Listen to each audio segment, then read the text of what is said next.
Hello friends, ಇವತ್ತಿನ recipe ಗೋಧಿ ನುಚ್ಚಿನ ಬಿಸಿಬೇಳೆಬಾತ್. ಯಾವಾಗಲೂ ಅಕ್ಕಿಯಿಂದ ಮಾಡಿರೋ ಬಿಸಿಬೇಳೆಬಾತ್ ತಿಂದು ಬೇಜಾರಾಗಿರೋರಿಗೆ ಈ ಥರ ಒಂದು ಸರಿ ಗೋಧಿ ನುಚ್ಚಿನ ಬಿಸಿಬೇಳೆಬಾತ್ ಮಾಡಿ ತಿಂದು ನೋಡಿ. ಎಷ್ಟು ರುಚಿಕರವಾಗಿರುತ್ತೆ ಅಂದರೆ ಸಕ್ಕರೆ ಕಾಯಿಲೆ ಇರೋರು ಮತ್ತು ಡಯಟ್ ಮಾಡ್ತಾ ಇರೋರು ಕೂಡ ಈ ರುಚಿಯಾದ ಗೋಧಿ ನುಚ್ಚಿನ ಬಿಸಿಬೇಳೆಬಾತ್ನ ಸವಿದು ನೋಡ್ರಿ. ತುಂಬಾ ಚೆನ್ನಾಗಿರುತ್ತೆ. ಯಾವ ಥರ ಮಾಡೋದು ಅನ್ನೋದು ನೋಡೋಣ. ಒಂದು ಕುಕ್ಕರ್ ಇಟ್ಕೊಂಡು ಆ ಕುಕ್ಕರ್ಗೆ ನೆನೆಸಿಟ್ಕೊಂಡಿರೋ ಅಂತಹ ಗೋಧಿ ನುಚ್ಚು, ಒಂದು ಚಿಕ್ಕ ಕಪ್ನಲ್ಲಿ 3 ಕಪ್ ಆಗೋವಷ್ಟು ಗೋಧಿ ನುಚ್ಚು, ಅದೇ ಕಪ್ಪಿನಲ್ಲಿ 1.5 ಕಪ್ಪಷ್ಟು ಬೇಳೆ. ಗೋಧಿ ನುಚ್ಚನ್ನ ಮುಂಚೆನೇ ಒಂದು ಅರ್ಧ ಗಂಟೆ ಮುಂಚೆ ನೆನೆಸಿಟ್ಕೋಬೇಕಾಗತ್ತೆ. ಇದಕ್ಕೇನೆ 1 ಕಪ್ ಬೀನ್ಸ್, 1 ಕಪ್ ಆಲೂಗೆಡ್ಡೆ,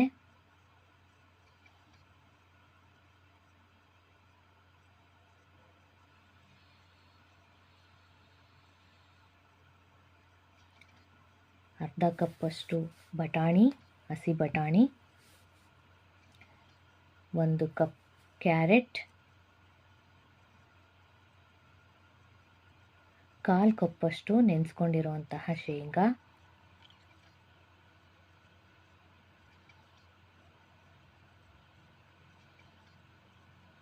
1 ಬಟ್ಲಿನಷ್ಟು ಅಥವಾ 2 ಟೊಮೆಟೊ,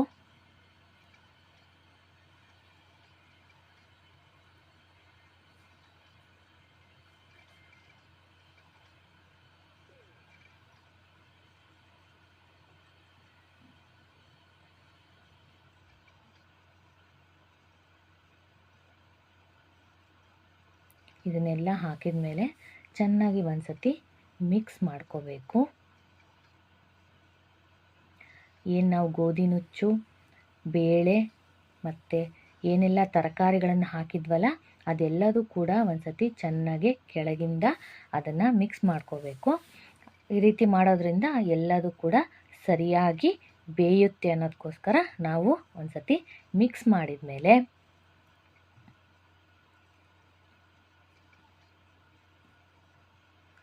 ಈ ತರಕಾರಿ ಮತ್ತು ಗೋಧಿ ನುಚ್ಚು ಇದೆಲ್ಲ ಬೇಯೋಕ್ಕೋಸ್ಕರ ಅದೆಲ್ಲ ಮುಳುಗೋವಷ್ಟು ನಾವು ನೀರನ್ನು ಹಾಕಬೇಕಾಗತ್ತೆ. ಇಲ್ಲಿಗೆ ನಾವು 3ರಿಂದ 4 ದೊಡ್ಡ ಕಪ್ನಲ್ಲಿ 4 ಕಪ್ ಅಷ್ಟು ನೀರನ್ನು ಹಾಕ್ತಾ ಇದ್ದೀನಿ.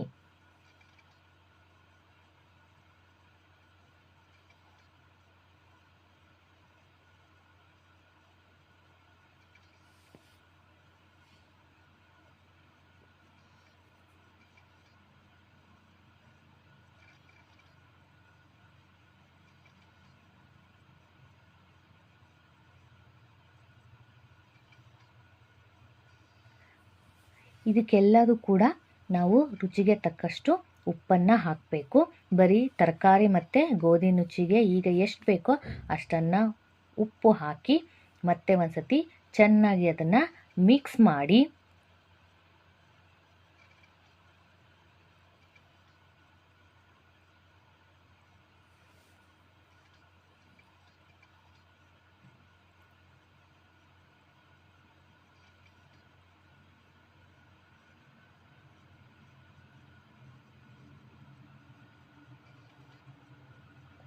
ಕುಕ್ಕರ್ ಲಿಡ್ಡನ್ನು ಮುಚ್ಚಬೇಕು. ಅದಾದಮೇಲೆ ಈ ತರಕಾರಿ ಮತ್ತು ಗೋಧಿ ನುಚ್ಚೆಲ್ಲ ಬೇಯೋಕ್ಕೆ ಸ್ವಲ್ಪ ಸಮಯ ತಗೊಳುತ್ತೆ. ಒಂದು 2 ವಿಷಲ್ ಆದರೆ ಸಾಕು. ಆ ಗೋಧಿ ನುಚ್ಚು, ತರಕಾರಿ ಅದೆಲ್ಲ ತುಂಬ ಚೆನ್ನಾಗಿ ಬೆಂದ್ಕೊಂಡಿರುತ್ತೆ. ಅದಾದಮೇಲೆ ಒಂದು ಒಗ್ಗರಣೆ ಕೊಡಬೇಕು. ಇದಕ್ಕೆ ಇದೇ ಮುಖ್ಯವಾಗಿರುವಂಥದ್ದು. ಒಂದು ಪ್ಯಾನ್ ಇಟ್ಕೊಂಡು ಆ ಪ್ಯಾನಿಗೆ 2 ಸ್ಪೂನಷ್ಟು, ಸ್ವಲ್ಪ ಎಣ್ಣೆ ಜಾಸ್ತಿ ಬೇಕಾಗತ್ತೆ ಇದಕ್ಕೆ, ಒಂದು ದೊಡ್ಡ ಸ್ಪೂನಲ್ಲಿ 2 ಸ್ಪೂನಷ್ಟು ನಾವು ಎಣ್ಣೆಯನ್ನು ಹಾಕಬೇಕು. 2ರಿಂದ 2.5 ಸ್ಪೂನಷ್ಟು ಎಣ್ಣೆ ಹಾಕಿ 1 ಸ್ಪೂನಷ್ಟು ತುಪ್ಪ ಹಾಕಬೇಕು. ತುಪ್ಪ ಹಾಕೋದ್ರಿಂದ ತುಂಬ ರುಚಿ ಕೊಡುತ್ತೆ. ಬಿಸಿಬೇಳೆ ಬಾತ್ ಅನ್ನೋಂಥದ್ದು ತುಂಬ ರುಚಿ ಕೊಡುತ್ತೆ. ಹಾಗಾಗಿ 1 ಸ್ಪೂನಷ್ಟು ನಾವು ತುಪ್ಪವನ್ನು ಹಾಕ್ತಾ ಇದ್ದೀವಿ. ಎಣ್ಣೆ ಮತ್ತು ತುಪ್ಪ 2 ಮಿಕ್ಸ್ ಆಗಿ ಕಾದ ಮೇಲೆ ನಾವು ಇದಕ್ಕೆ 1 ಸ್ಪೂನಷ್ಟು ನಾವು ಸಾಸಿವೆಯನ್ನು ಹಾಕುವಂಥದ್ದು. ನೋಡಿ, ಇದು ನೊರೆ ಬರ್ತಾ ಇದೆ. ಏನಕ್ಕೋಸ್ಕರ ನೊರೆ ಬರ್ತಾ ಇದೆ ಅಂದರೆ ಇದು ಗಾಣದಿಂದ ತಂದಿರೋ ಅಂತಹ ಎಣ್ಣೆ. ಇದು ಮಿಕ್ಸ್ ಇದೆ, ಕೊಬ್ಬರಿ ಎಣ್ಣೆ ಮತ್ತು ಶೇಂಗಾ ಎಣ್ಣೆ ಮಿಕ್ಸ್ ಇರೋ ಅಂಥದ್ದು. ಯಾವುದೇ ಎಣ್ಣೆಯನ್ನು ನಾವು ಮಿಕ್ಸ್ ಮಾಡಿದಾಗ ಅದು ನೊರೆ ಬರುತ್ತೆ. ಅದಾದಮೇಲೆ 1.5 ಸ್ಪೂನಷ್ಟು ನಾವು ಜೀರಿಗೆಯನ್ನು ಹಾಕುವಂಥದ್ದು.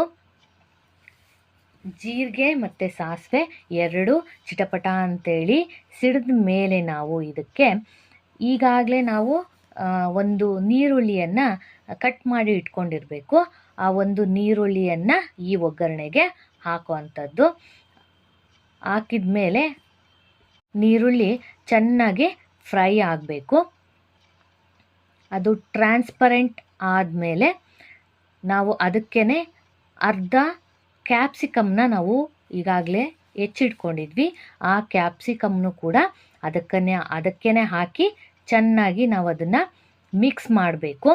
ಆ ಕ್ಯಾಪ್ಸಿಕಮ್ಮು ಕ್ರಿಸ್ಪಿ ಆಗಬೇಕು. ಅಲ್ಲಿವರೆಗೂ ಕೂಡ ನಾವೇನು ಮಾಡಬೇಕು, ಅದನ್ನು ಚೆನ್ನಾಗಿ ಮಿಕ್ಸ್ ಮಾಡಿದ ಮೇಲೆ 2 ಒಣಮೆಣಸಿನಕಾಯಿ ಮತ್ತು ಹಸಿ ಕರ್ಬೇವನ್ನ ನಾವು ಮುಂಚೆನೇ ಎಣ್ಣೆಗೆ ಹಾಕಿಬಿಟ್ರೆ ಅದೆಲ್ಲ ಕಪ್ಪಗಾಗ್ಬಿಡುತ್ತೆ. ಅದು ಫ್ಲೇವರು ಕೂಡ ಕಡಿಮೆ ಆಗುತ್ತೆ. ಅದಕ್ಕೆ ಈರುಳ್ಳಿ ಕ್ಯಾಪ್ಸಿಕಮ್ ಎಲ್ಲ ಆದಮೇಲೆ ನಾವು ಅದಕ್ಕೆ ಕರ್ಬೇವು ಸೊಪ್ಪು ಹಾಕಿ, ಅದಾದಮೇಲೆ ಅದಕ್ಕೆ ಹುಣಸೆ ರಸವನ್ನು ಹಾಕುವಂಥದ್ದು. ಅದಾದಮೇಲೆ ಅದಕ್ಕೆ 1 ಸ್ಪೂನಷ್ಟು ಖಾರದ ಪುಡಿ,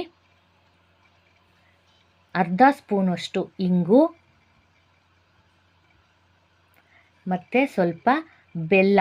ಎಲ್ಲದೂ ಕೂಡ ಹುಳಿ, ಉಪ್ಪು, ಖಾರ ಎಲ್ಲ ಬೆರೆತ್ರೆ ಅಡುಗೆ ತುಂಬ ಚೆನ್ನಾಗಾಗತ್ತೆ.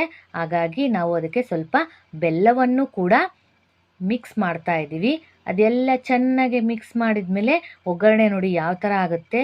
ತುಂಬ ಎಣ್ಣೆ ಎಲ್ಲ ಬಿಟ್ಕೊಂಡು ಬಂದಮೇಲೆ ನಾವು ನಮಗೆ ಇಷ್ಟ ಆಗಿರೋ ಅಂತಹ ಬಿಸಿಬೇಳೆ ಬಾತ್ ಪೌಡರ್, ನಾನು ಇದನ್ನು ರೆಡಿ ತೊಗೊಂಬಂದಿರೋ ಅಂಥದ್ದು, ಇದು ಮನೆಗೆ ಮಾಡಿರೋ ಅಂಥದ್ದಲ್ಲ. ನೀವು ಮನೆಯಲ್ಲಿ ಕೂಡ ಇದನ್ನು ಮಾಡ್ಕೋಬೋದು. ಮುಂದಿನ ದಿನದಲ್ಲಿ ಅದು ಯಾವ ಥರ ಮಾಡಬೇಕು ಅಂತೇಳಿ ನಾನು ಹೇಳ್ಕೊಡ್ತೀನಿ. ಇದು ನಾನು ಹಾಕಿರೋ ಅಂಥದ್ದು ರೆಡಿ. ಯಾವ್ದಾದ್ರು ಬ್ರ್ಯಾಂಡಿನ ಒಂದು ತೊಗೋಬೋದು. ನಾನಿಲ್ಲಿ GRB ತೊಗೊಂಡಿದ್ದೀನಿ. ಇದು ತುಂಬಾ ಇಷ್ಟ ಆಯಿತು ನನಗೆ, ತುಂಬ ಚೆನ್ನಾಗಿದೆ. ಈ ಒಗ್ಗರಣೆ ಎಲ್ಲ ಸಿಗಬಾರ್ದು. ನಾವು ಡ್ರೈ ಪೌಡರ್ ಎಲ್ಲ ಹಾಕಿದ ಮೇಲೆ ಅದೆಲ್ಲ ನೀರಿನ ಅಂಶ ಎಲ್ಲ ಹೀರ್ಕೊಂಡ್ಬಿಡುತ್ತೆ. ಹಾಗಾಗಿ ನಾವೇನು ಮಾಡಬೇಕಂದ್ರೆ ಸ್ವಲ್ಪ ಅದನ್ನು ತೆಳು ಮಾಡ್ಕೊಳಕ್ಕೋಸ್ಕರ ನಾವು ನೀರನ್ನು ಮಿಕ್ಸ್ ಮಾಡ್ತಾ ಇದ್ದೀವಿ. ನೀರು ಚೆನ್ನಾಗೆ ಮಿಕ್ಸ್ ಆದಮೇಲೆ ಎಲ್ಲ ಆ ಪೌಡರ್ ಎಲ್ಲ ನೀಟಾಗಿ ನೀರಿನ ಜೊತೆಗೆ ಮಿಕ್ಸ್ ಆಗಬೇಕು. ಅಲ್ಲಿವರೆಗೂ ಕೂಡ ನಾವು ಅದನ್ನು ಚೆನ್ನಾಗೆ ಮಿಕ್ಸ್ ಮಾಡಬೇಕು.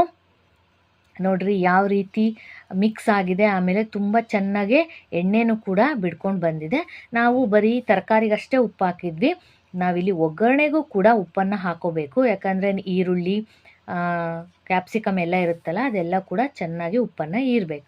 ಅದಾದಮೇಲೆ ನಾವಿಲ್ಲಿ ಕುಕ್ಕರಲ್ಲಿ ಏನು ಬೇಯಿಸಿಟ್ಕೊಂಡಿದ್ವಲ್ಲ, ಆ ತರಕಾರಿ ಕುಕ್ಕರ್ ತಣ್ಣಗಾದ್ಮೇಲೆ ಬೇಯಿಸಿಟ್ಕೊಂಡಿರೋ ಅಂತಹ ತರಕಾರಿ, ಗೋಧಿ ನುಚ್ಚು ನೋಡಿ ಯಾವ ಥರ ಇದೆ ಅಂಥೇಳಿ.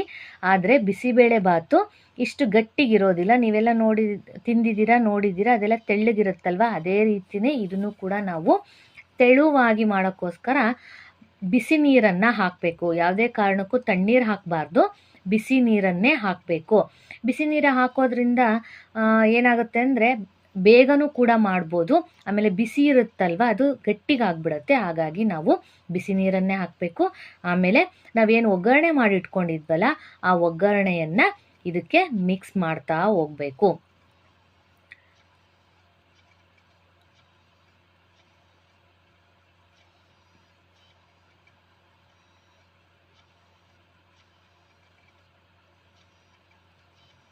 ಮಿಕ್ಸ್ ಮಾಡ್ತಾ ಇದ್ದಂಗೆ ನೋಡ್ರಿ ಯಾವ ಥರ ಕಾಣ್ತಾ ಇದೆ ಬಿಸಿಬೇಳೆ ಬಾತ್ ಅಂದರೆ ತುಂಬಾ ರುಚಿಯಾಗಿ ಮತ್ತು ಶುಚಿಯಾಗಿರೋ ಅಂತಹ, ಆಮೇಲೆ ಆರೋಗ್ಯಕ್ಕೆ ಒಳ್ಳೆಯದಿರೋ ಅಂತಹ, ಮತ್ತು ಡಯಟ್ ಮಾಡೋರಿಗೂ ಕೂಡ ಇಷ್ಟ ಆಗುವಂತಹ ರುಚಿಯಾಗಿರೋ ಅಂತಹ ಬಿಸಿಬೇಳೆ ಬಾತ್, ಗೋಧಿ ನುಚ್ಚಿನ ಬಿಸಿಬೇಳೆ ಬಾತು ರೆಡಿ ಆಯಿತು.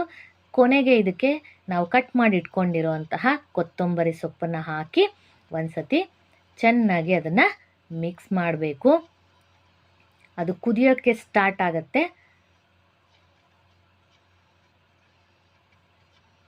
ಅಲ್ಲಿವರೆಗೂ ಕೂಡ ನಾವು ಅದನ್ನು ಚೆನ್ನಾಗಿ ಮಿಕ್ಸ್ ಮಾಡಬೇಕು. ಯಾವುದೇ ಕಾರಣಕ್ಕೂ ತಳ ಹಿಡಿಯೋಕ್ಕೆ ಬಿಡಬಾರ್ದು. ಅದನ್ನು ಆವಾಗವಾಗೇ ನಾವೇನು ಮಾಡ್ತಾ ಇರಬೇಕು, ಮಿಕ್ಸ್ ಮಾಡ್ತಾ ಇರಬೇಕು. ಗೋಧಿ ನುಚ್ಚು ಬೇಗನೆ ತಳ ಇಟ್ಕೊಳ್ಳುತ್ತೆ. ಟೇಸ್ಟ್ನ ನೋಡಿಕೊಂಡು ಟೇಸ್ಟ್ ಬ್ಯಾಲೆನ್ಸ್ ಮಾಡೋಕ್ಕೋಸ್ಕರ ಮತ್ತೊಂದು ಸತಿ ನಾನು ಉಪ್ಪನ್ನು ಹಾಕ್ತಾ ಇದ್ದೀನಿ. ಯಾಕಂದರೆ ನಾವು ನೀರನ್ನು ಮಿಕ್ಸ್ ಮಾಡ್ತೀವಲ್ವ, ಆವಾಗ ರುಚಿ ಸ್ವಲ್ಪ ಕಡಿಮೆ ಆಗಿರುತ್ತೆ, ಉಪ್ಪಿನ ರುಚಿ. ಹಾಗಾಗಿ ನಾವು ಮತ್ತೆ ಅದನ್ನು ಇನ್ನೊಂದು ಸತಿ ಸ್ವಲ್ಪ ಉಪ್ಪನ್ನು ಹಾಕಿ ನಾವು ಮಾಡೋದು. ಈಗ ನೋಡಿ ಎಷ್ಟು ರುಚಿಕರವಾಗಿರುವಂತಹ ಕಲ್ಲರ್ ನೋಡಿ ಎಷ್ಟು ಚೆನ್ನಾಗಿ ಕಾಣ್ತಾ ಇದೆ. ಬಿಸಿಬೇಳೆಬಾತ್ ನಾವು ಹೋಟ್ಲಲ್ಲೆಲ್ಲ ತಿಂದಾಗ ಇದೇ ರೀತಿ ಇರುತ್ತಲ್ವಾ. ಎಷ್ಟು ಚೆನ್ನಾಗಿರುವಂತಹ ರುಚಿಕರವಾಗಿರುವಂತಹ ಬಿಸಿಬೇಳೆಬಾತ್ ರೆಡಿ ಆಯಿತು. ಅದ್ರ ಜೊತೆಗೆ ಸ್ವಲ್ಪ ಖಾರ ಹಾಕ್ಕೊಂಡು ತಿಂತಾ ಇದ್ದರೆ ವಾವ್, ತುಂಬ ಸೂಪರ್ ಆಗಿರುವಂತಹ, ಶುಚಿಯಾಗಿರುವಂತಹ ಮತ್ತು ರುಚಿಯಾಗಿರುವಂತಹ ಗೋಧಿ ನುಚ್ಚಿನ ಬಿಸಿಬೇಳೆಬಾತ್ ರೆಡಿಯಾಗಿದೆ. ನೀವು ಇದನ್ನು ಮನೆಯಲ್ಲಿ ಮಾಡ್ಕೊಂಡು ತಿನ್ನಿ ಮತ್ತು ಕಮೆಂಟ್ ಮಾಡಿ ಇದು ಯಾವ ಥರ ಇತ್ತು ಅಂಥೇಳಿ ನನಗೆ ಹೇಳೋದನ್ನು ಮರಿಬೇಡ್ರಿ. ಇನ್ನು ಒಂದು ರುಚಿಕರವಾಗಿರುವಂತಹ ರೆಸಿಪಿ ಜೊತೆಗೆ ನಿಮಗೆ ಮುಂದಿನ ಬ್ಲಾಗಲ್ಲಿ ಸಿಗ್ತೀನಿ. Okay, thank you.